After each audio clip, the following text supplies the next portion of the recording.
I'm Roger McIntyre. I'm a psychiatrist. I am an academic psychiatrist, and my affiliation is I'm a professor of psychiatry at the University of Toronto. I'm also a professor of psychiatry at the University of Korea and also in Guangzhou, China. Hello. I'm Dr. Lorenzo Norris, Editor-in-Chief of MDedge Psychiatry. So I want to welcome everybody to today's Psychcast with Dr. McIntyre.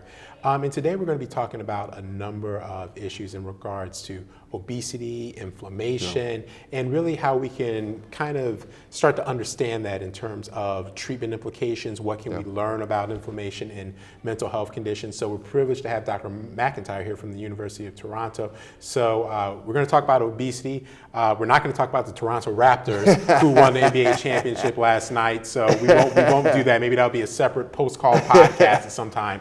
But Dr. McIntyre, welcome to the Psychcast. Thank you. So Dr. McIntyre, inflammation. Yeah. Whoa. Remember that from medical school. Yeah. Still do. Very, interleukins, all types of things flying around. Yeah. Can you talk to us a bit here about inflammation and giving us kind of a Reader's Digest version of what we understand about inflammation and mental illness in particular?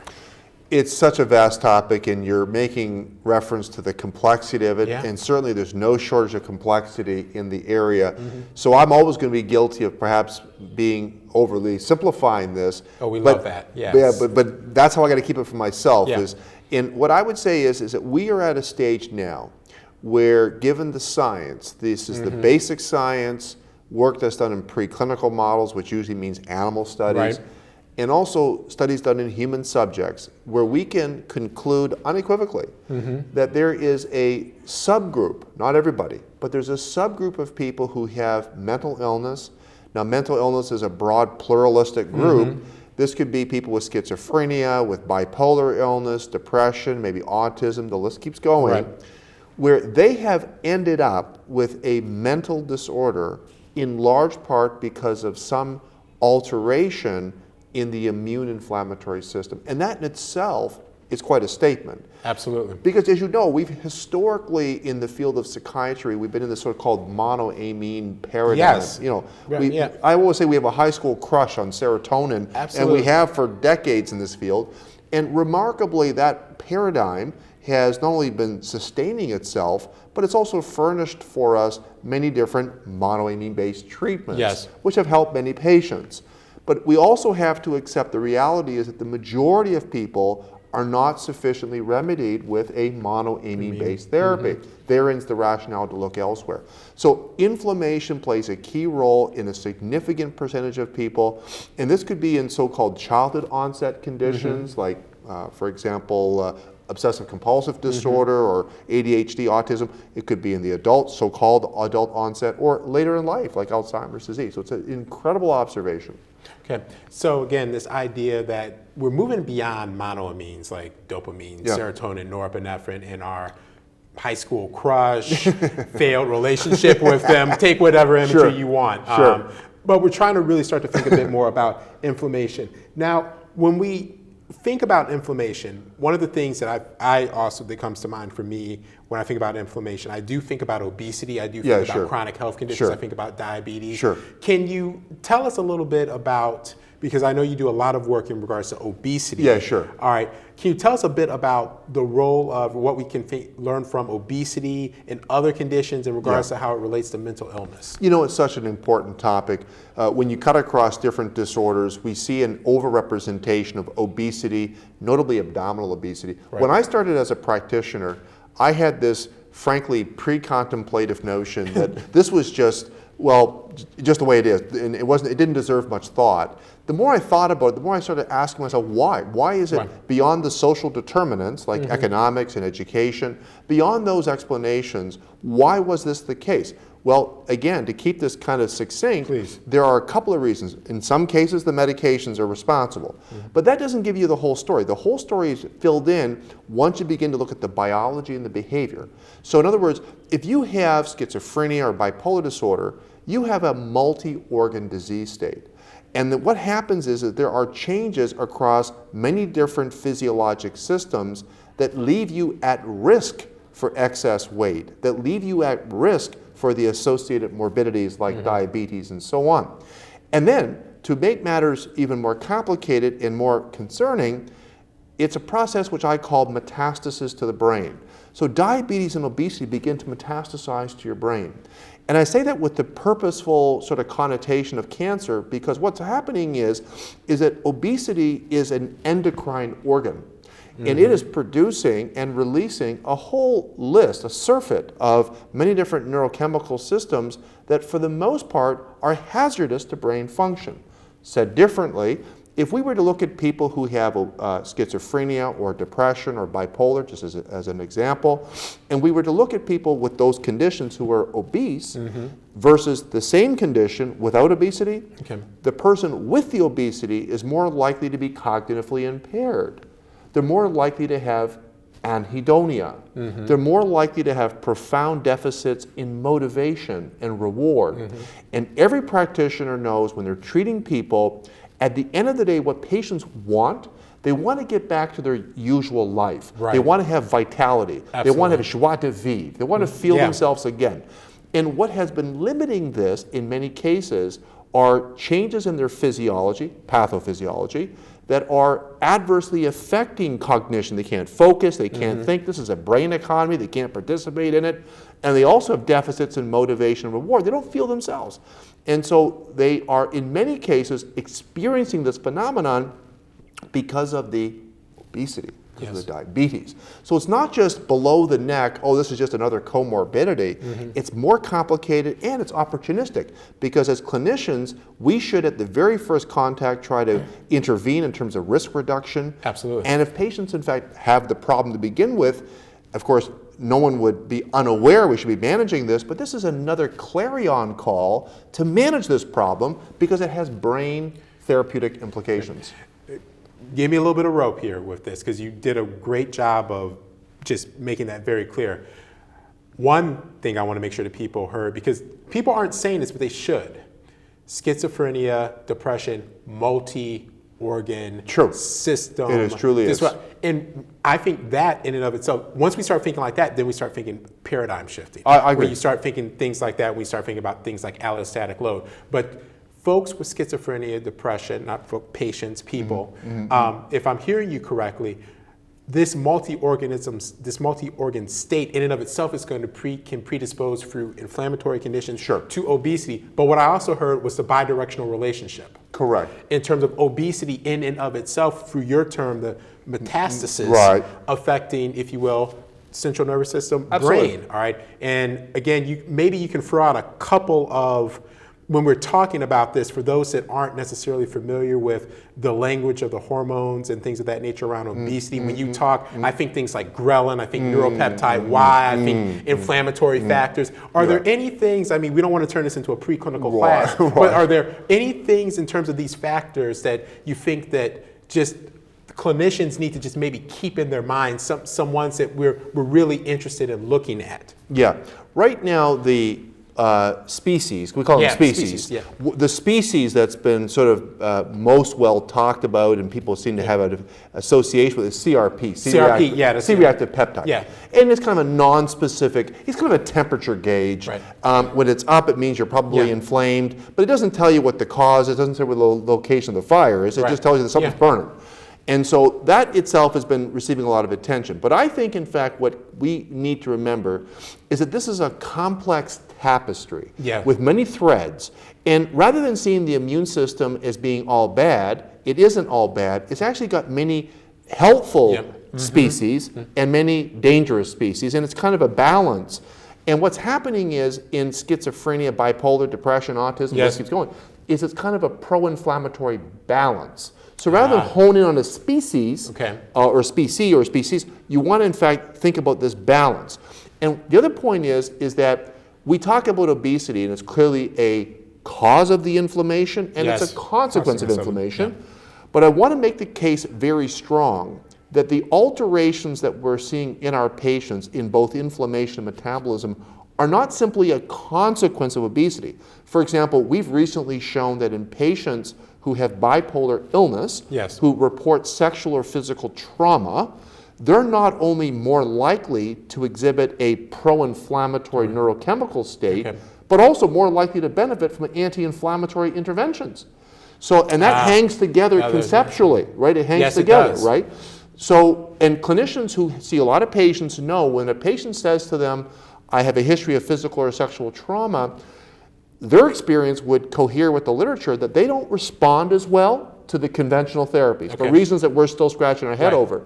But it's an interesting and I think highly informing observation that this subpopulation does better on anti-inflammatory interventions. So I want people to think that the genetics of schizophrenia and bipolar and all these illnesses is very complicated. It involves to some extent inflammation, along with this environmental interaction like trauma creates this pro-inflammatory milieu.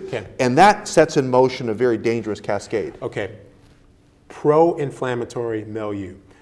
Now, I'm thinking about conversations that I've had with, recent conversations with Dr. Gallagher in regards to suicide, recent conversations that we just had with Dr. Mann in regards to suicide, as well as other people who've appeared on the Psychcast. And work with me on this. Typical patient visiting their GP or psychiatrist, but let's go with the GP. They have some complaints, everything comes up negative. Is our typical healthcare visit going to be sensitive enough to detect that balance of pro-inflammatory state and where it's at?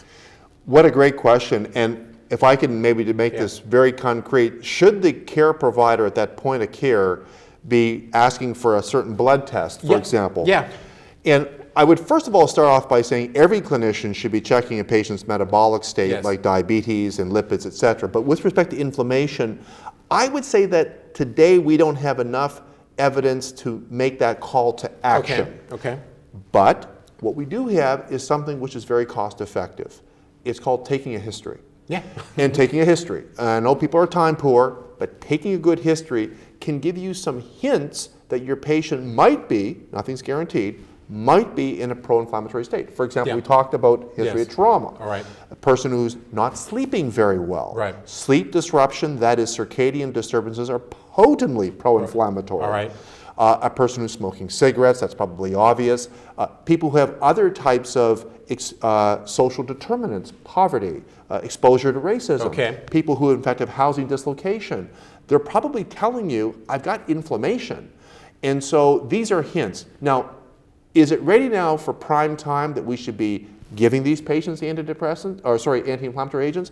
I would say not for prime time. This is still a work in progress. But all of us are already prescribing anti-inflammatory treatments. We're prescribing mindfulness-based therapy. We're prescribing neurostimulation like ECT. We're prescribing antidepressants like SSRIs.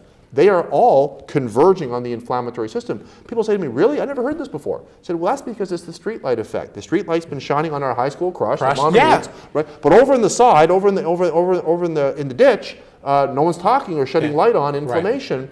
And so this is something we're working on, and there's a number of very new novel approaches that are, in quotes, anti-inflammatory that we are developing. In the interim, clinicians ask me, should I use NSAIDs? Should I use COX-2 inhibitors? Should I use these more conventional anti-inflammatory agents? And I would say for now, it's a work in progress. At my center, we sometimes use these agents. Minocycline's an antibiotic that we use as an anti-inflammatory. And there's a few other sundry strategies that we try. But for now, I would say stay tuned. All right. Now, this, when I think about this in practice, again, a term that we've been using in a previous Psychcast, that spirit of curiosity. When we're working with our patients, a question that we may need to ask is this patient in an inflammatory state? Is there something we can do about it? And I'll tell you why I'm thinking about that, because if you ask that question, that is going to link you to start to think about, well, wait, is this depression? What are we at, or what is the patient at risk for? And then I think about other things that have been brought up, that if we can catch the inflammation before it becomes symptomatic. That's the awesome. thing. Because that's what we're looking for, right? That's the whole. We know through focusing on the monoamines, as well as the patient's symptoms of mental illness, we're behind the curve. We've kind of already lost. We've already lost. And I think we've had other folks that have said that before. And what I think about is hypertension. You can go around for high blood pressure and you can superficially look okay, but we know that it's dangerous even if you do not necessarily feel it. So when you talk about, Dr. McIntyre, inflammatory states and pro-inflammation and the balance, I think that gives us a tool that hopefully for most people, there's no stigma with that. We can talk about that. Agree. There's no stigma. So I agree. instead of, don't get me wrong, I am for talking about suicide, but now when I talk to a patient, we can talk about inflammation. We can go whichever way you feel comfortable, but to me, I can talk about either one, please. I love what you're saying, because if I can use some foul language on this program, the foul language is prevention. No one wants to talk about prevention. Nobody wants to talk about prevention. Why not? In the prevention of psychiatric illness has got to be our priority. There's some interesting data now showing that, for example, the use of statins may decrease the risk of depression in the general population. Am I promoting statins? Is that my message? That's not my message. My message is this is informative. What about exercise? Yes. Well, it turns out, people ask me, where's the vaccine for depression? I say it exists. The vaccine is called exercise, right? And it's been shown in Finland, the American Journal of Psychiatry, 2 years ago, that exercise decreases the incidence of depression. Absolutely. What about, in fact, more structured exercise? I'm involved in a study right now in China that I'm doing where we're taking young children at risk of bipolar disorder because their parents have bipolar illness. And what we're doing is we're giving them an exercise, frankly, a boot camp exercise regimen to try and decrease their risk of declaring bipolarity. So it doesn't have to be a pill. No, it can actually be a behavioral intervention. Finally, diet. We don't say enough about diet. We're learning more about the gut biome, the gut biota, how does dietary manipulation or even caloric restriction. We just published a study showing that if you reduce your calorie intake, that reduces inflammation. Right. And it improves your cognition. That's along with other interests, for example, in enriching for omega-3s. Right. There's a literature from Europe particularly showing that more fish oil, more Mediterranean diets decrease incidence of mental illness. This is converging on a message. Anti-inflammation can be preventative. It doesn't have to be through a pill. There's many different ways we can do it. And I would I would agree, I agree completely. If you talk to clinicians regardless of your specialty, because at the end of the day, we're all clinicians, all mental health professionals also, depending on whoever is listening to the podcast, whether you're a social worker, psychiatric nurse practitioner, what have you. I bet all of us are saying many things in terms of how I talk to patients.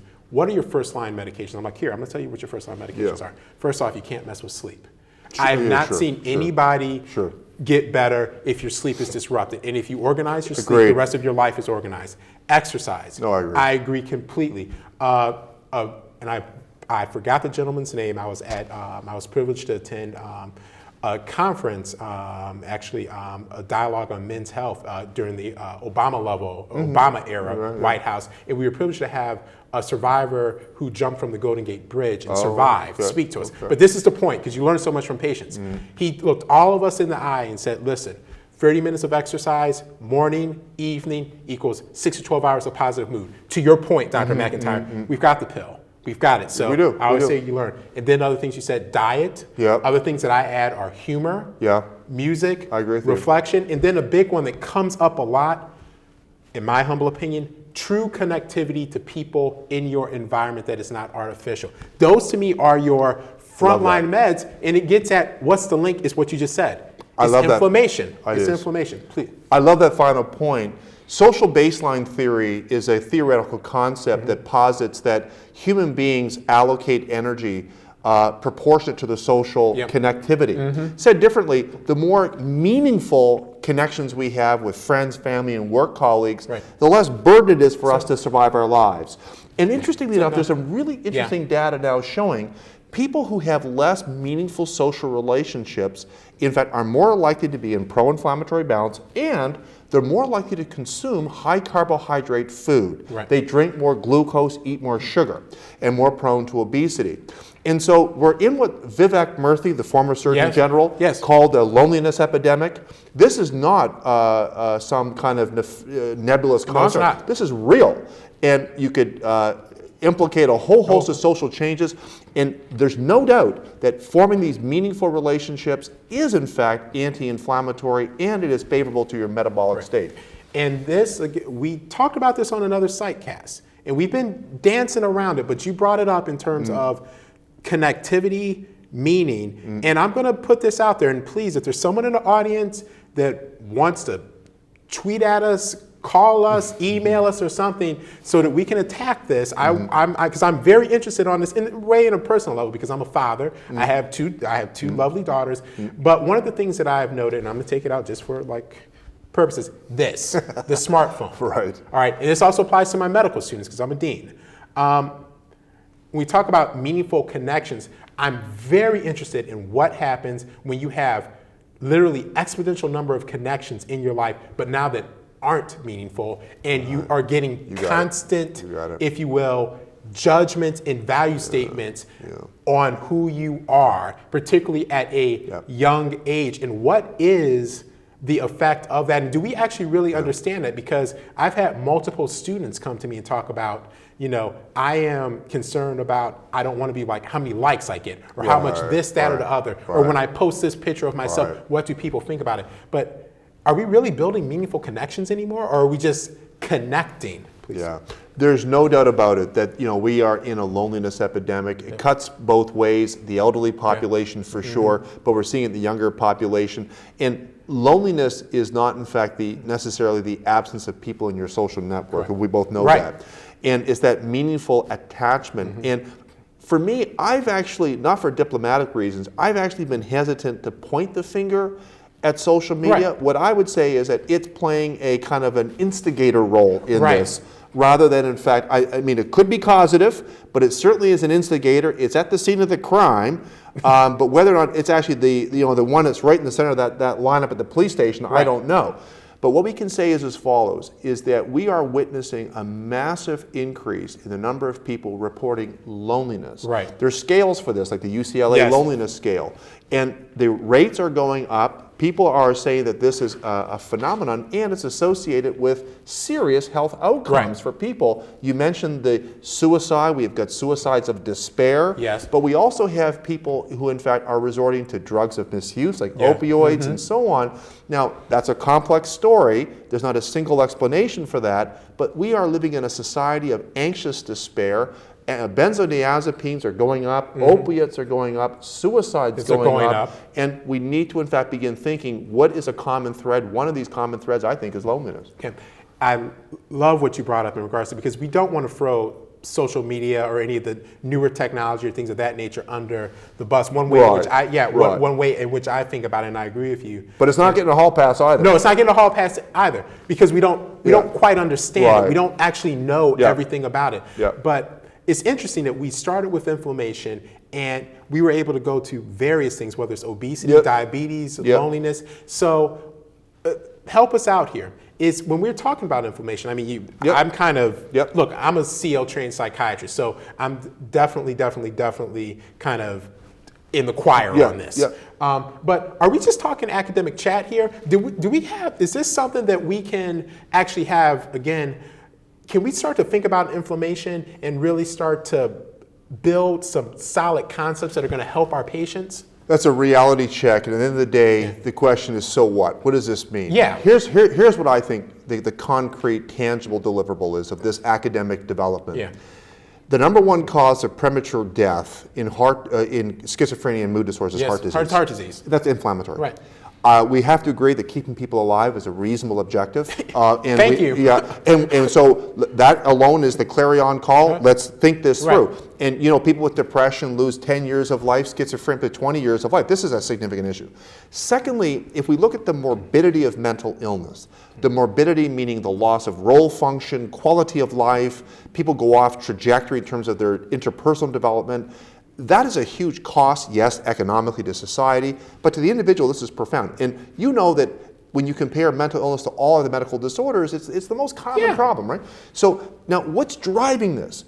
Is it all symptoms of psychiatric illness created equal? No, they're not. Some symptoms are more equal than others. Cognitive impairment, negative symptoms, anhedonia, they are the enemy of the state. And those behavioral phenomenon, or those subjective phenomenon, are explained in large part by inflammation. So said differently, if in fact we can develop new interventions or prevention strategies that can target these key dimensions, think of the implications for morbidity and mortality. And I can say this, we need a kick in the pants in psychiatry because in other areas of medicine, they're reducing morbidity, they're reducing mortality, and yet morbidity in mental illness is not changing, it's going up, and mortality is going up. So therefore, we don't have the luxury to be saying, I'm just going to stay inside my monoamine box, keep the high school crush going, and the heck with it. No, we don't have that luxury. So that's the deliverable to improve the M&M morbidity and mortality in this illness. Dr. McIntyre, thank you so much. It's, again, psychiatry, the field, folks like yourself doing incredible work, all of our folks listening, really in the trenches with their patients. Look, psychiatry, we're there. We just need to grow up. That's it. Yeah. Time for a mature relationship and things that work. Dr. McIntyre, thank you so much, sir. Thanks for having me.